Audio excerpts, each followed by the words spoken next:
Assalamualaikum warahmatullahi wabarakatuh. Perkenalkan, saya Belinda Amanda Putri dengan NPM 2110070530205. Dan saya merupakan salah satu mahasiswa di kelas mata kuliah Ekonomi Manajerial B yang diampu oleh Ibu Rina Febriani SEMSI. Pada kesempatan kali ini, saya akan menjelaskan mengenai materi analisis resiko dan ketidakpastian. Jadi langsung aja. Sebelum masuk ke materi, saya akan menjelaskan pokok pembahasan yang akan kita jelaskan nanti. Jadi, apa aja yang akan kita bahas? Di sini saya akan menjelaskan ada 3 pokok pembahasan, di mana yang pertama memahami kondisi dalam pembuatan keputusan.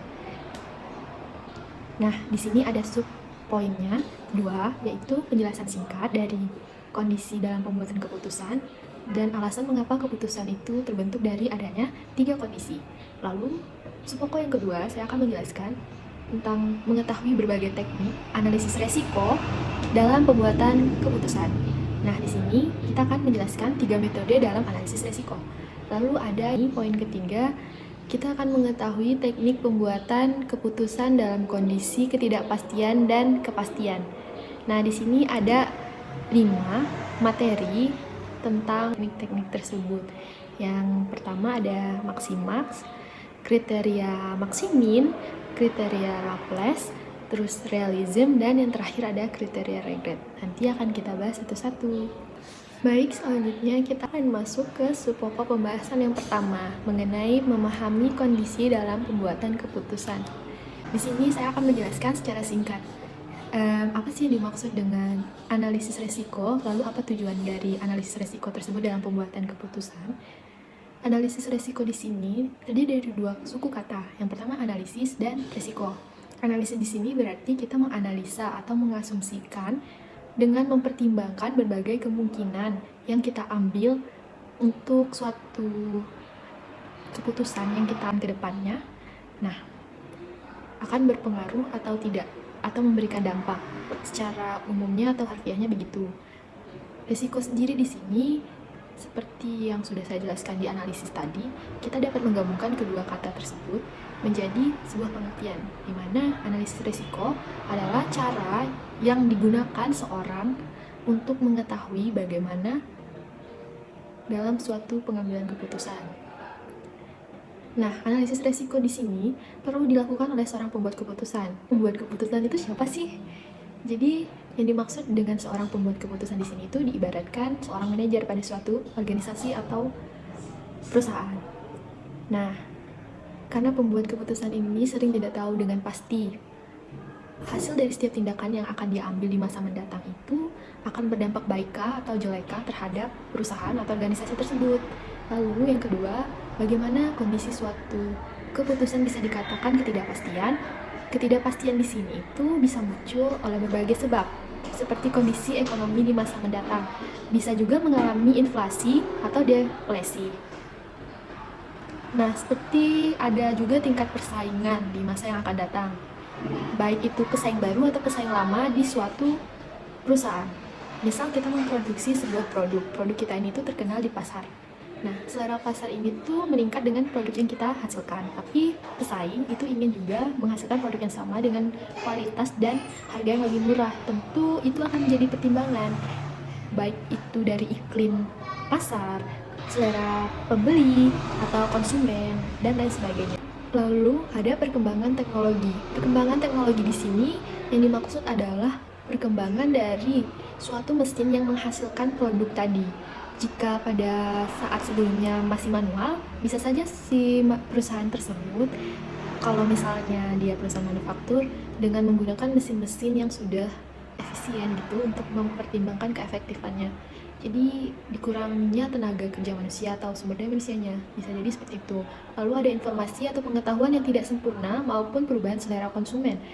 Nah, informasi dan pengetahuan yang tidak sempurna maupun perubahan dari selera konsumen di sini adalah bagaimana si konsumen tersebut menanggapi tentang informasi yang diberikan oleh produk-produk yang sudah didistribusikan di pasar.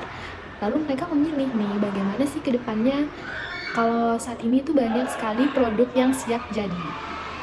Seperti itu. Lalu pada pokok pembahasan yang pertama tadi terdapat 2 subpoin kan. Selanjutnya adalah alasan mengapa keputusan dapat terbentuk dari adanya 3 kondisi. Di sini, suatu keputusan dapat dibuat dalam kondisi adanya kepastian, kondisi yang mengandung risiko, dan kondisi ketidakpastian. Apa-apa saja yang dimaksud dengan ketiga kondisi tersebut? Kondisi kepastian di sini adalah situasi hanya ada satu kemungkinan hasil dari suatu keputusan dan hasil ini diketahui secara pasti. Maksudnya secara pasti itu gimana? Ya, dia itu hanya ada satu kemungkinan dan itu udah pasti gitu, tidak ada yang lain. Contohnya itu dalam pembelian saham sebuah perusahaan. Kita bisa mengetahui nih, jika di bursa efek nanti perusahaan A menjual saham sebesar 1000 lembar. Nah, kita beli 100 lembar dari 1000 lembar yang dijual ini. Jadi kita bisa tahu nih, keuntungan yang kita dapat di perusahaan ini dan kemungkinan dari yang kita dapatkan atas investasi saham ini besar nggak? Gitu. Lalu, ada kondisi resiko. Kondisi resiko ini yang dimaksud adalah situasi di mana terdapat lebih dari satu kemungkinan hasil suatu keputusan dan probabilitas dari masing-masing hasil ini diketahui atau dapat diperkirakan. Berarti di sini kita dapat memberikan contoh dalam pelemparan uang koin. Uang koin di sini uang logam ya. Jadi kita bisa mendapatkan probabilitas atau peluang dari uang logam yang kita lempar satu kali ini. Bisa menghasilkan gambar atau angka. Lalu selanjutnya yang terakhir ada kondisi ketidakpastian. Yang dimaksud dengan kondisi ketidakpastian di sini adalah situasi di mana terdapat lebih dari satu kemungkinan hasil dari suatu keputusan tetapi probabilitasnya dari setiap kemungkinan hasil yang muncul ini tidak diketahui dan tidak berarti. Contohnya penggalian minyak tambang pada suatu tempat. Penggalian minyak tambang pada suatu tempat itu pastikan memiliki suatu permintaan ya. Kita harus mengetahui dulu apakah di suatu tempat ini menghasilkan minyak yang banyak atau dikit. Jadi kita akan mendapatkan probabilitas atau peluang yang besar untuk menghasilkan keuntungan itu tuh lebih efisien. Lalu selanjutnya kita akan memasuki pokok pembahasan yang kedua tentang mengetahui berbagai teknik analisis resiko dalam pembuatan keputusan. Yang ini saya akan menjelaskan dari 3 metode yang sudah disebutkan. Yang pertama itu ada distribusi probabilitas. Untuk yang pertama, analisis risiko dengan distribusi probabilitas. Apa sih probabilitas itu? Probabilitas adalah kesempatan suatu kejadian akan muncul. Ini berarti tadi seperti penjelasan yang sebelumnya itu kondisinya pasti. Kayak kita bisa contoh, itu dalam pelemparan mata uang logam tadi yang menghasilkan kemungkinan peluang antara gambar atau angka. Lalu di sini, distribusi probabilitas sendiri merupakan berbagai kemungkinan hasil suatu kejadian dengan besarnya masing-masing probabilitas. Dapat kita contohkan seperti kondisi ekonomi. Di sini ada 3 kondisi ekonomi suatu negara dengan probabilitas kemunculannya. Tabel yang saya jabarkan ini ada kondisi yang pertama boom, di mana probabilitas kemunculannya 0,30. Lalu kondisi normal, probabilitas kemunculannya ada 0,45. Dan yang terakhir ada kondisi resesi, di mana probabilitas kemunculannya adalah 0,25, sehingga total dari semua distribusi probabilitas atas kemunculannya ini adalah 1, menghasilkan 1, angka 1. Keputusan tentang proyek investasi mana yang sebaiknya dilakukan perusahaan dapat ditetapkan dengan menggunakan nilai yang diharapkan, atau expected value. Dapat dituliskan dengan rumus sebagai berikut. Seperti yang saya jabarkan pada slide, expected value atau EV sama dengan sigma VI dikali PI, di mana VI ini adalah nilai dari kejadian I. Lalu ada PI ini adalah probabilitas kejadian I yang akan muncul. Lalu I adalah jumlah hasil yang mungkin. Selanjutnya di sini saya akan menjelaskan nilai yang diharapkan sama untuk setiap proyek. Nilai atau value yang ingin diketahui dapat bermacam-macam. Dari sebuah proyek ini, misal suatu penjualan produk, kita akan memintakan atau kita akan mengambil suatu keputusan ini untuk menghasilkan nilai laba yang besar atas penjualan produk yang kita hasilkan dan lain sebagainya. Lalu di sini saya akan menjelaskan 2 proyek antara proyek X dan Y, yang mana keberhasilannya di sini itu ditentukan oleh kondisi perekonomian seperti tabel yang saya tampilkan di slide.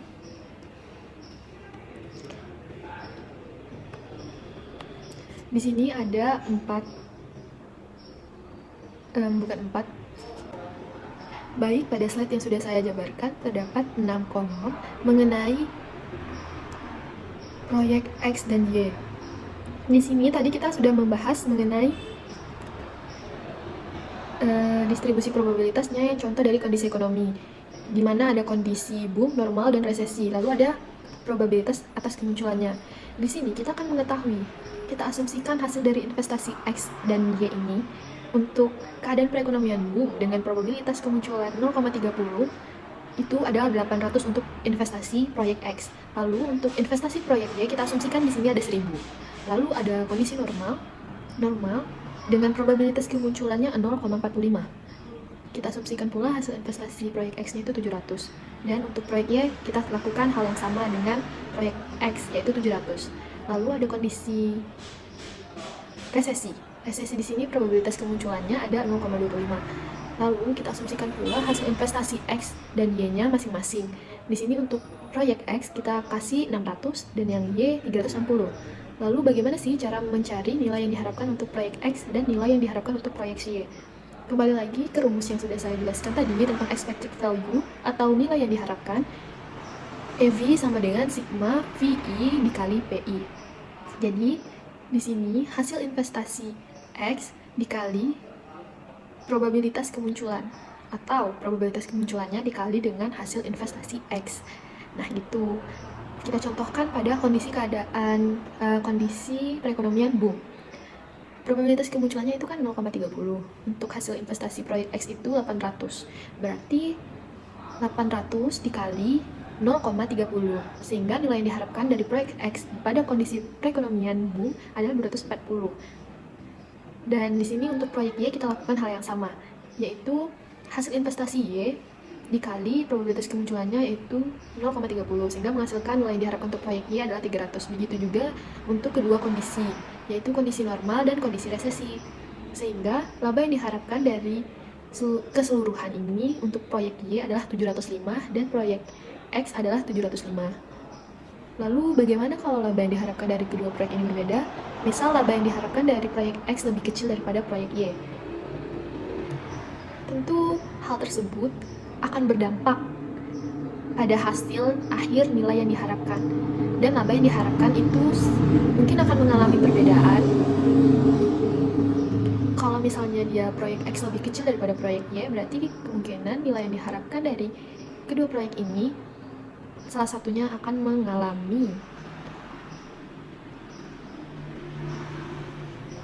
perbedaan. Lalu, hubungan probabilitas dan laba yang diharapkan dari proyek X lebih padat atau kurang tersebarnya distribusi daripada proyek Y. Alasannya adalah probabilitas muncul karena hasil nyata yang akan menyimpang dari nilai yang diharapkan juga semakin mengecil. Lalu, hal ini berarti beresiko proyek X ini lebih rendah resikonya daripada proyek Y. Karena proyek Y di sini nilai yang diharapkannya itu lebih besar angkanya daripada proyek Y, seperti kondisi boom, lalu kondisi normal itu sama. Nah, jadi begitu. Karena kondisi dan resikonya kecil, yang dipilih adalah untuk proyek X dalam pelaksanaan suatu perusahaan tersebut.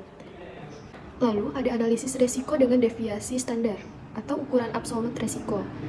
Di sini ada tingkat sebaran suatu distribusi probabilitas itu dapat diukur. Dapat diukur itu dengan suatu absolut, ukuran absolut. Maksudnya suatu ukuran absolut di sini adalah dengan deviasi standar. Semakin kecil deviasi standar, semakin padat atau kurang tersebaran suatu distribusi produk. Berarti semakin kecil risiko dari produk tersebut. Di sini saya sudah jelaskan, maksudnya di sini saya sudah jabarkan rumus dari pencarian deviasi standar. Sigma deviasi sama dengan akar dari sigma n sama dengan 1 dikali X dikurang X bar tutup kurung kuadrat dikali PI. I sama dengan 1, dimana sigma itu dijabarkan menjadi deviasi standar tadi, lalu ada X hasil dari yang mungkin atau pasti, dan X bar di sini expected value, lalu PI probabilitas dari kejadian I. Berikut saya jabarkan sebuah tabel mengenai proyek X dan Y dari sebuah perusahaan, di mana V dikurang V bar, terus ada V dikurang V bar dikuadratkan, lalu ada PI, dan di sini ada V kuadrat dikali PI. Seperti yang sudah kita jelaskan, pada nilai yang diharapkan sama untuk setiap proyek, di sini ada hasil investasi X dan hasil investasi Y sebelum menghasilkan nilai yang diharapkan untuk proyek X dan Y-nya. Hasil investasi X di sini kita ambil yang 800, 700, dan 600. Lalu ada laba yang diharapkan, itu sebesar 705 untuk proyek X. Lalu ini kita kurangkan sehingga menghasilkan hasil yaitu 95, negatif 5, dan negatif 105. Lalu untuk hasilnya dari V dikurang V bar ini kita kuadratkan. Setelah kita kuadratkan, PI ini sudah diketahui dari tabel probabilitas kemunculan pada kondisi boom, normal, dan resesi. Jadi itu tinggal dimasukkan saja. Lalu di sini ada V dikurang V bar kuadrat dikali PI. Nah, berarti yang 9025 dikali 0,30. Sehingga menghasilkan hasilnya itu 2707,50. Dan begitu juga ke bawahnya.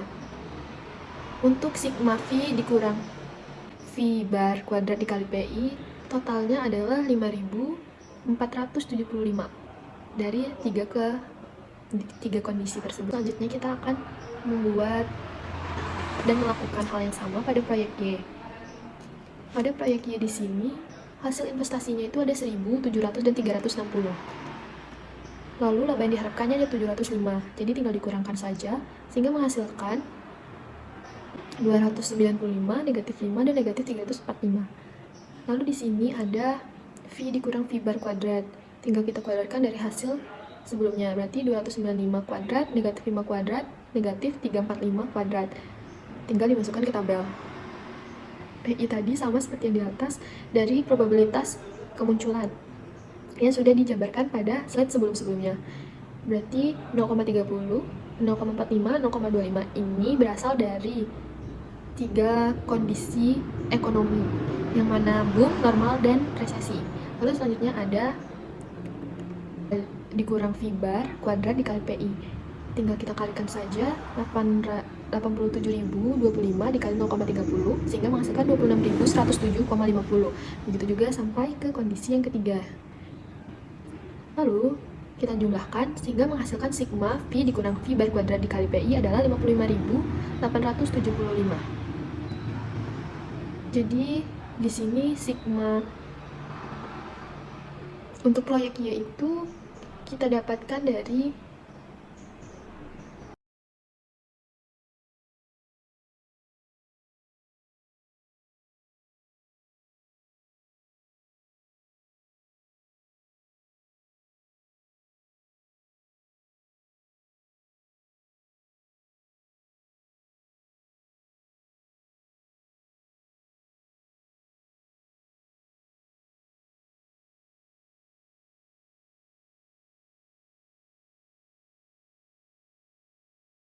Lalu yang terakhir ada analisis resiko dengan koefisien variasi atau ukuran relatif resiko.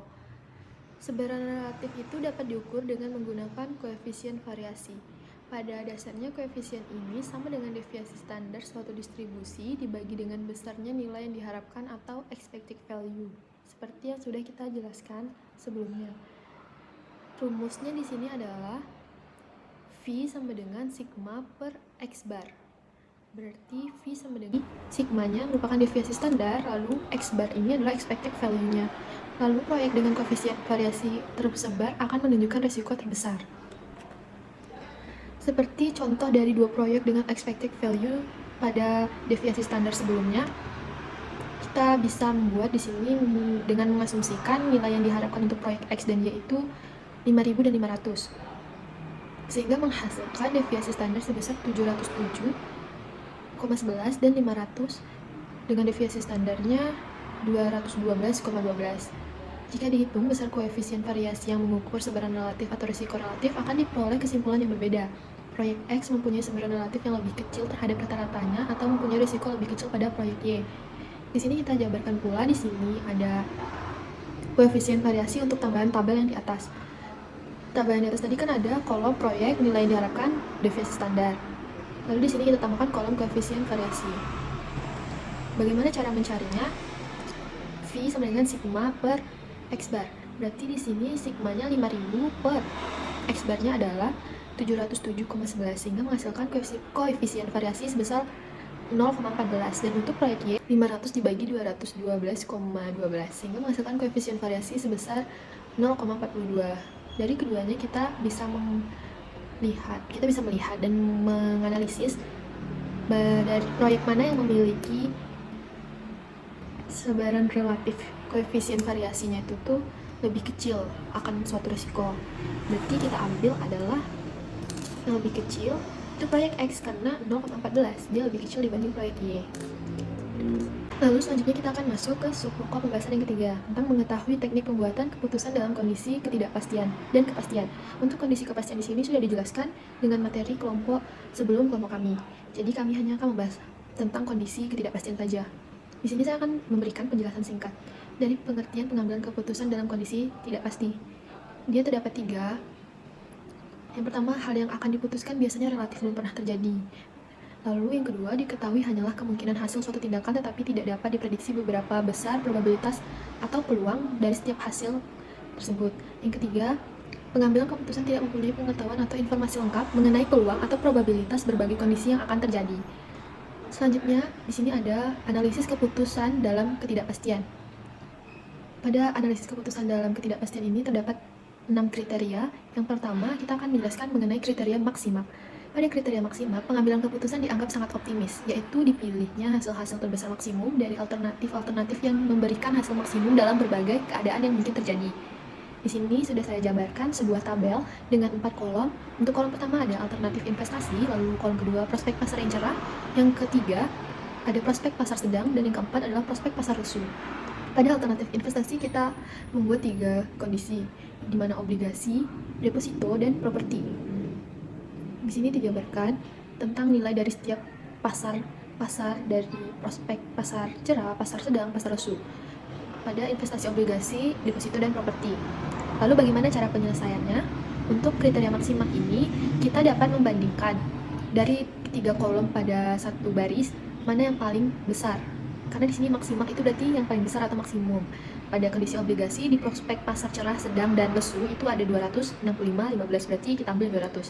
Lalu untuk deposito, di sini ada kita bandingkan yang paling besar juga seperti yang obligasi tadi. Ada 175, 100, dan 40. Berarti 175 kita ambil. Dan yang properti juga begitu. 250, 150, dan negatif 100. Berarti kita ambil 250.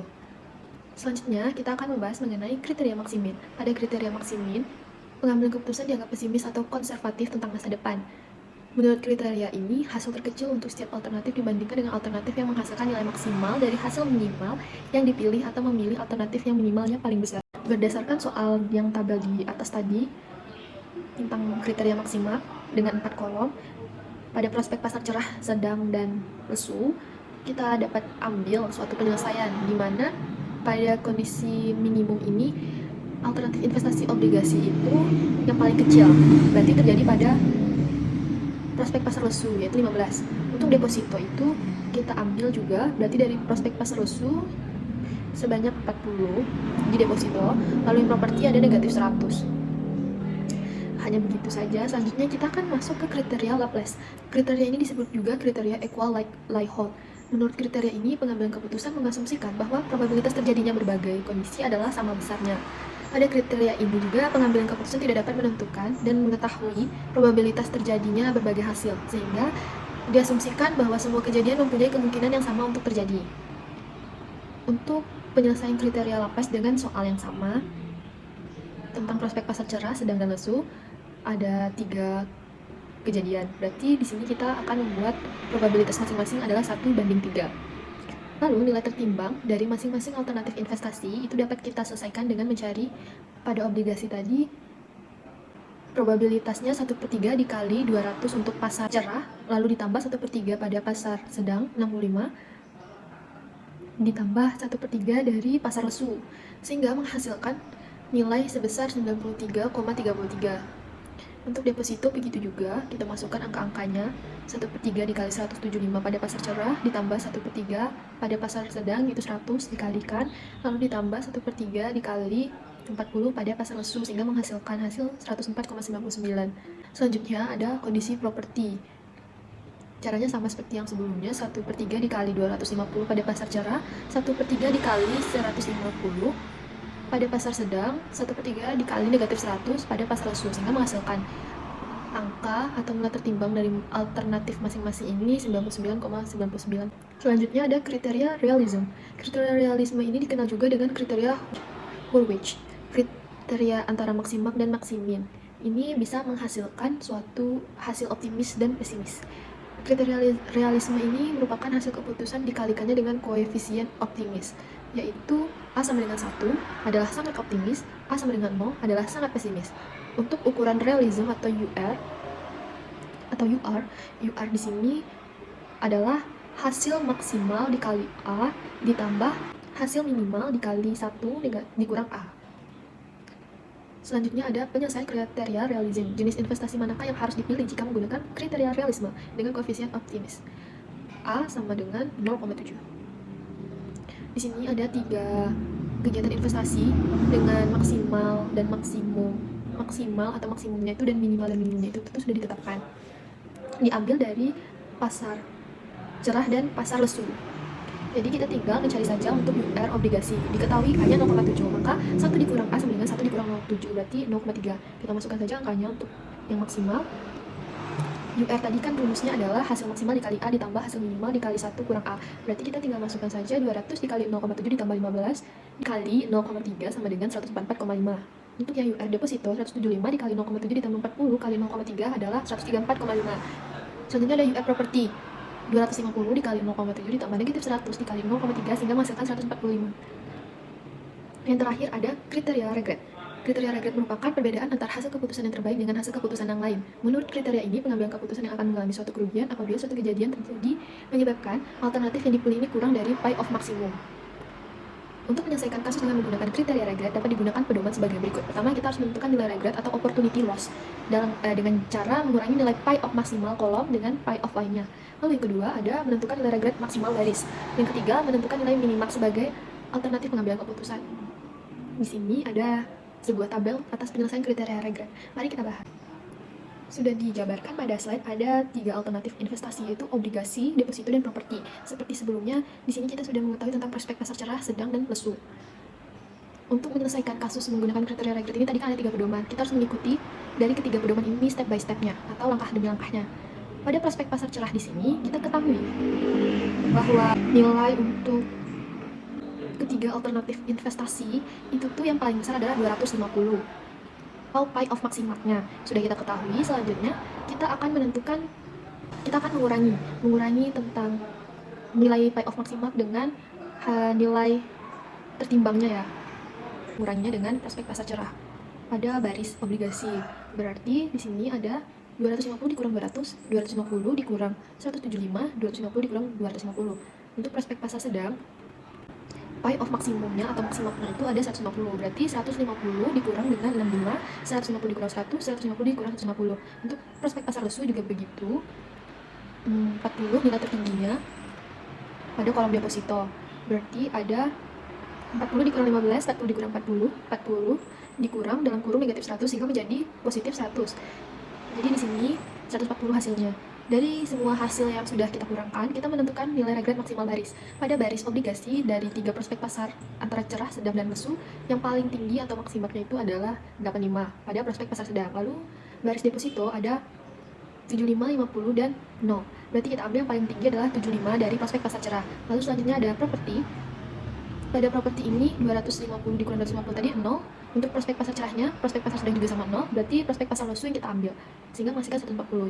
Lalu selanjutnya yang ketiga adalah menentukan nilai minimal sebagai alternatif pengambilan keputusan. Dari ketiga baris ini kita dapat ketahui pada baris obligasi nilai yang paling kecil adalah di prospek pasar lesu sebesar 25. Selanjutnya pada baris deposito itu ada 0. Kenapa 0? Karena di sini kita ambil dari yang paling kecil. 0 itu udah paling kecil. Lalu properti. Baik, mungkin itu saja yang dapat saya jelaskan. Lebih dan kurangnya atas penyampaian atau tutur kata yang saya sampaikan dan gunakan, mohon maaf yang sebesar-besarnya. Akhirul kalam, wabillahi taufiq wal hidayah. Wassalamualaikum warahmatullahi wabarakatuh.